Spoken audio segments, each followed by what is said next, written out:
इसके अंदर भी इतनी क्षमता आ जाए कि भगवान को भगवान समझने लग जाए, एक गुरु को गुरु समझने लग जाए, शास्त्र को शास्त्र समझने लग जाए, जिनालय को जिनालय समझने लग जाए, चौका को चौका समझने लग जाए, होटल को होटल समझने लग जाए, द्रव्य को द्रव्य समझने लग जाए, भाव को भाव समझने लग जाए। उसने आशीर्वाद मांगा, मैंने आशीर्वाद दे दिया। उसके पिता ने आके बताया, हरा भरा परिवार था, लेकिन बुद्धि जाने के बाद सब कुछ क्या हो गया, सब कुछ चला गया। भैया कौन हमारा है? अगर तुम्हारा पुण्य बलवान है, बोलो यदि तुम्हारा अगर तुम्हारा पुण्य बलवान है तो सब कोई तुम्हारा है, और यदि पुण्य नहीं है तो हमारा शरीर भी हमारा साथ नहीं देता है। आपने कहा किसने देखा नरक? वो किसने देखा स्वर्ग? ये बिल्कुल सत्य है, सत्य नहीं परम सत्य है। हम इसे चर्म की चक्षुओं के द्वारा ना हम नरक को देख सकते हैं, ना हम स्वर्ग को देख सकते हैं। लोगों की मन में ऐसा भाव आता है कि मुझे डरवाने के लिए धर्म करवाया जा रहा है, तुम्हें डरवाने के लिए धर्म नहीं करवाया जा रहा। भी यही ध्यान रख के चलना कि दो गति नहीं दिखती हमारे लिए, पर दो गति हमें दिखाई देती है। कितनी गति? दो गति नहीं दिखाई देती है। बोलो अल्पेश भाई, दो गति नहीं दिखाई देती है, पर हमें दो गति दिखाई देती। कौन सी दो गति दिखाई देती है? एक तो मनुष्य गति दिखाई देती है, और दूसरी त्रियंज गति दिखाई देती है। त्रियंज गति में भी आप विचार करो कि अगर कोई गाय पर्याय को धारण किया, भैंस की पर्याय के लिए धारण किया, फिर भी ठीक है कि भैंस की पर्याय में, गाय की पर्याय में है, घोड़े की पर्याय में है, हाथी की पर्याय में है। हाथी को देख करके फिर भी हमको दया आ जाती है। आप बिल्कुल ध्यान से सुनना, रहस्य की बात है, सिद्धांत की बात है। घोड़े को देख करके ऐसा लगता ये तीर्थंकर भगवान का चिन्ह है, बैल को देख के लगता है आदिनाथ भगवान का चिन्ह है, हाथी को देख के लगता कि अजितनाथ भगवान का चिन्ह है, घोड़े का चिन्ह संभावनाथ भगवान का घोड़ा चिन्ह है। मछली को देख करके याद आता है ये अरयनाथ भगवान का चिन्ह है, और हिरण को देख के लगता है शांतिनाथ भगवान का चिन्ह है, और सांप को देख करके लगता है पारसनाथ भगवान का चिन्ह है, और शेर को देख करके, बोलो तलवाड़ा के चक्रवर्तियों, शेर को देख करके स्मरण आता है महावीर भगवान का चिन्ह है। इन अनेकों जीवों को देख करके भगवान महावीर स्वामी आदि तीर्थंकरों के चिन्ह है, और इनको देख करके लगता है कि चलो ठीक है ना, कुछ पर्याय ठीक है। वैसे तो त्रियंज गति दुखदाई पर्याय है, लेकिन आप वहां देखो कि जो नाली का क्या बना हुआ है, कीड़ा बना हुआ है, और नाली में तड़प रहा है। हमारे नहाने का पानी जा रहा है, हमारा थूक जा रहा है ना, संडास का पानी जा रहा है, और वह उसी में तड़प रहा है ना। हम अपनी आंखों से देख रहे हैं। अब एक क्षण के लिए आत्मस्थ होकर के माताओं है ना, विचार करो, ऐसा कैसा निकृष्ट पाप किया होगा, ऐसा कैसा निकृष्ट कर्म किया होगा, ऐसा कैसा निकृष्ट कर्म किया होगा, जिससे मर करके कहां उत्पन्न हुए? बोलो कहां उत्पन्न हुए? नाली में उत्पन्न हुए। नाली के कीड़ा बने, विष्ठा में कीड़ा बने, मूत्र में कीड़ा बने। ऐसा कौन सा कर्म किया होगा, ऐसा कौन सा पाप किया होगा, जिस कर्म के कारण से, जिस पाप के कारण से ऐसा फल उसके लिए भोगना पड़ रहा है। एक मिनट के अंदर पर्याय बिगड़ जाती, एक मिनट के अंदर भाव बिगड़ जाते हैं, और जैसे जीव के भाव बिगड़ते हैं तो उसके भाव बिगड़ जाते हैं। उसके बाद में वह रोता रहता है। त्रियंचों को हम देखते हैं है ना, त्रियंचों को हम देखते हैं। पावागढ़ नाम का सिद्ध क्षेत्र है। कौन सा? पावागढ़ नाम का सिद्ध क्षेत्र है। मैं उस सिद्ध क्षेत्र की यात्रा करने के लिए जब गया तो कम से कम 100-200 गधे सामान लेकर के ऊपर चढ़ रहे हैं, ऊपर से उन्हें कोड़े मार मार करके नीचे उतारा जा रहा है, सामान ढो रहे हैं। एक गधे से चला नहीं जा रहा था, और जैसे ही मैं नीचे आया और नीचे खड़ा हुआ था एक जगह, है ना, वो गधा आया और उसके पैरों में लगी हुई थी और एकदम से वो गिर पड़ा। मैंने उसको संबोधन दिया कि हे गधे, है ना, तूने पिछली पर्यायों में कितना निंदे काम किया होगा, जिसके कारण से तुझे गधे की पर्याय में तू सिद्ध क्षेत्र पर आकर के भी सिद्धों की आराधना ना कर सका, सिद्धों की तू वंदना ना कर सका। अगर तूने अच्छा कर्म किया होता तो तुझे भजन लेकर के ना आना पड़ता, ना भजन लेकर के जाना पड़ता, तुम सिद्धों की आराधना करके तुम्हारा भी सिद्धों की श्रेणी में नाम आ जाता। अब तुम कोई ऐसा निकृष्ट काम नहीं करना, कोई तुम ऐसा निंदित काम नहीं करना। जब पाप कर्म का उदय आता है तो हमारी बुद्धि भी क्या हो जाती है, हमारी बुद्धि भी पापमय हो जाती है, हमारा मन भी वैसे ही हो जाता है, हमारा कार्य भी वैसे ही हमारा हो जाता है। कौन कहता है कि हमने नरक त्रियंच को नहीं देखा? रास्ते में आप देखो और ये विचार करते हैं, है ना, भगवान से ये विचार करते हैं, हे भगवान कोई त्रियंच पर्याय में ना जाए। बोलो हे भगवान, ये भी धर्म ध्यान है, ऐसी भावना भाना कि कोई भी जीव त्रियंच पर्याय में ना जाए। बोलो तलवाड़ा की रानी चिल्लाओ, कोई भी जीव, बोलो हाथ उठा, कोई भी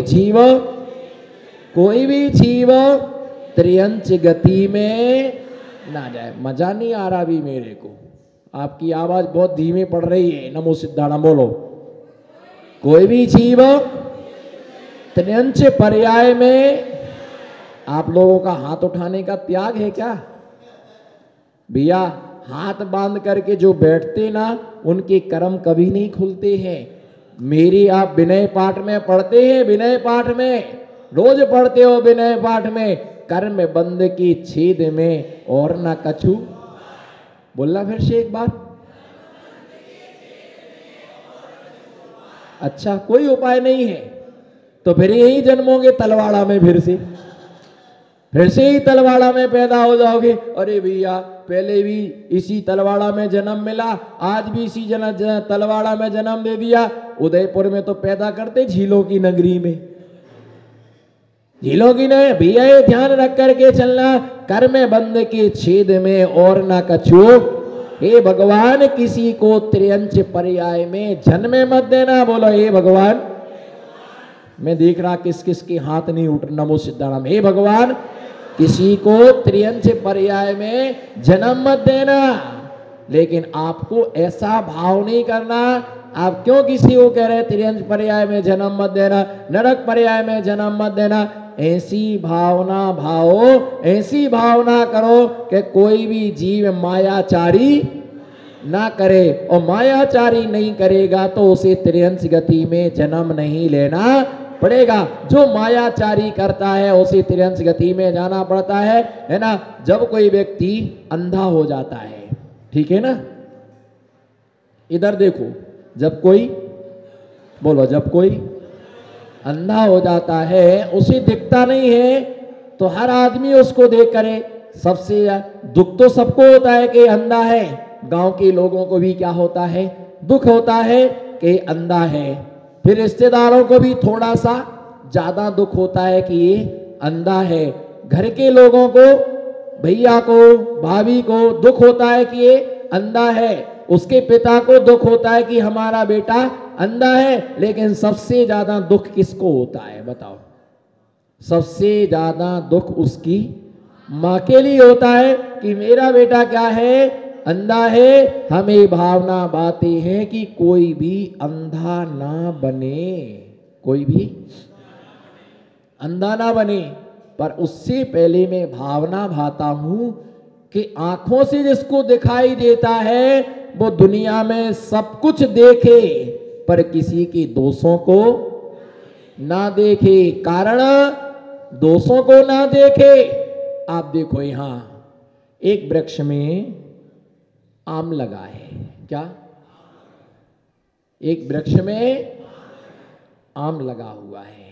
वो बिल्कुल पका हुआ है, बिल्कुल पीला है, बिल्कुल बिल्कुल।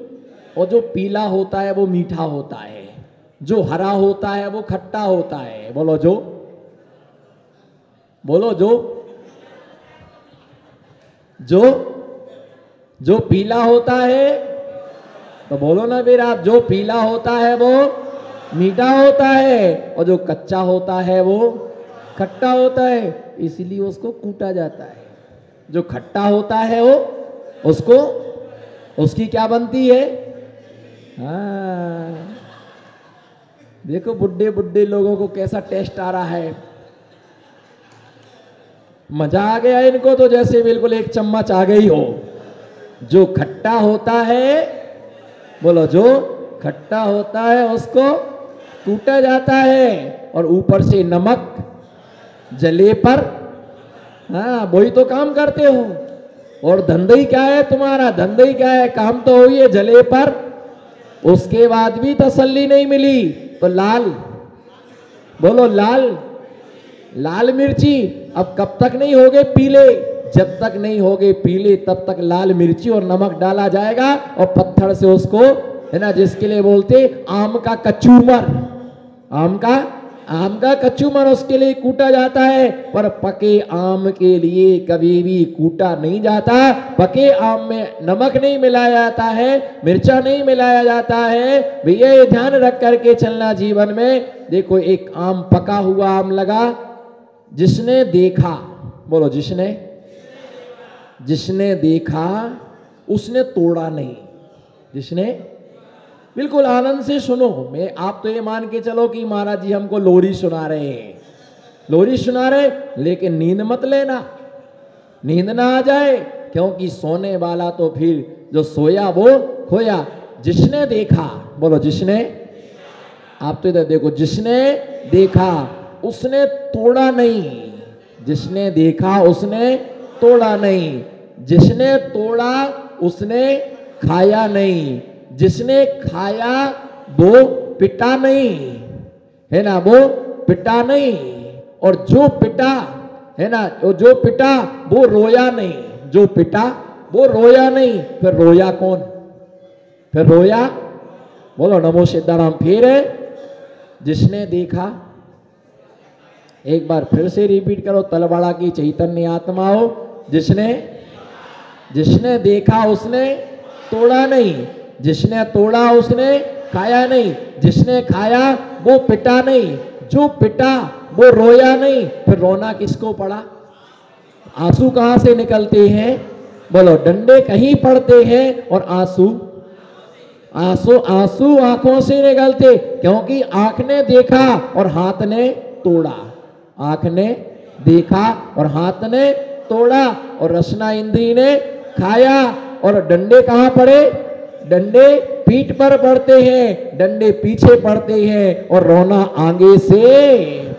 वही तो मैं बोल रहा, बोलो ना हंस के कस के मुस्कुरा के, डंडे पीछे पड़ते हैं।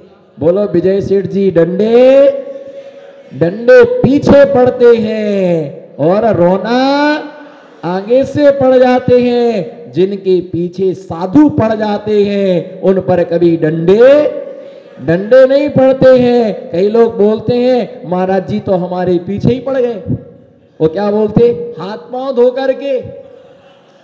बताओ कितने गजब के लोग हैं। महाराज जी तो, बोलो एक बार, महाराज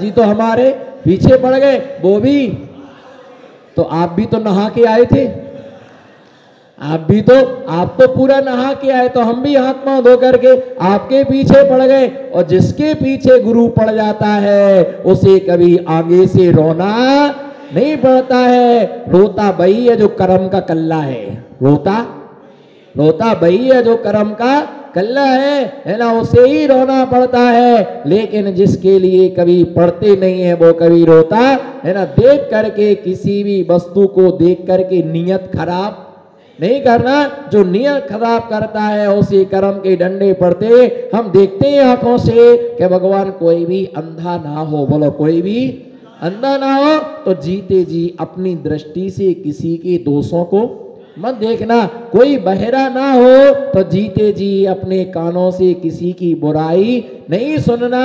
आप जीते जी अगर किसी को गूंगा नहीं होना है तो जीते जी अपने मुख से किसी की बुराई नहीं करना।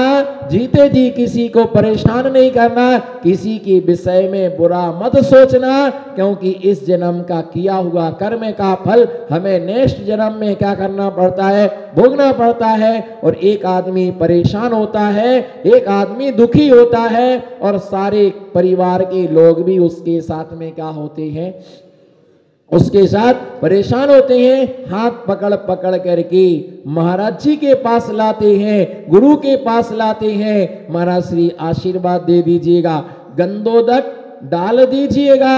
अभी आप क्या कर रहे हैं, अभी क्या कर रहे हैं आप, अभी आपके पास में समय नहीं है। जिसके पास मंदिर आने के लिए समय नहीं होता है, बोलो जिसके पास। मैं आपको बद्दुआएं नहीं दे रहा हूं, मैं आपको आगम की व्यवस्था बतला रहा। जिनके पास मंदिर आने के लिए समय नहीं होता है, उन्हें अस्पताल में जाकर के बैठना, उन्हें अस्पताल में जाकर के बैठना पड़ता है। और जिनके पास में साधु का कमंडल पकड़ने के लिए समय नहीं होता है, उन्हें ग्लूकोज की बोतल पकड़ करके रखा करके बैठना पड़ता है। किसी को बोतल चढ़ता है, उसके सामने तुम बैठे रहो जब तक वो बोतल क्या ना हो जाए, खाली ना हो जाए। और खाली होने से पहले तुम उसको निकाल लेना, नहीं निकाले तो उसकी मृत्यु भी हो सकती है ना। जो नहीं सुनता है गुरु की बोली, जो नहीं सुनता है गुरु की बोली, उसे जाना पड़ता है मेडिकल पर लेने के लिए गोल गोल। जो नहीं सुनता है दिगंबर मुनिराज की बोली, बोलो चंदन वाला हो, जो नहीं सुनता है दिगंबर मुनिराज की बोली, उसके लिए मेडिकल पर जाना पड़ता है लेने के लिए गोली। और मेरे बोलते महाराज बीमार बहुत हैं, बोलो महाराज, बोलो ना नमो सिद्धार्थ, एक्शन देखो, महाराज बीमार बहुत है, बोलो महाराज। महाराज कहाँ बीमार है, खोटो बोलवानो नहीं, हाचू हाचू बोलवानो, खोटो बोलवानो नहीं। महाराज बीमार है महाराज बीमार है। आप बोलते तो ऐसे महाराज जी बीमार है, महाराज जी कभी बीमार नहीं होते हैं। और जो बीमार होते हैं वो महाराज जी नहीं होते हैं।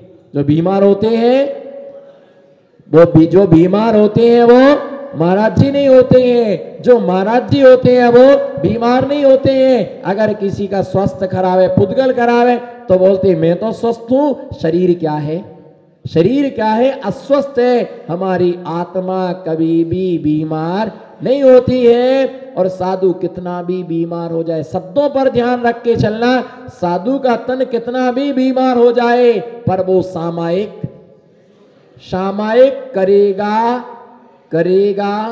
करेगा कम से कम 3 बार तो बोलो। कोई बोली थोड़ी लग रही चौमासे की, आप तो ऐसे हाथ बांध के बैठ जैसे कलश की बोली लग रही हो। अरे लेने वाला लेगा, तुम क्यों टेंशन ले रहे हो, बोलो। अगर साधु कितना भी अस्वस्थ हो जाए पर वो 3 टाइम सामायिक करेगा। अगर खड़े होकर के करने की शक्ति नहीं है तो, हाँ बोलो ना, खड़े होके शक्ति नहीं है तो बैठ के, अगर बैठ के शक्ति नहीं है तो टिक के करेगा।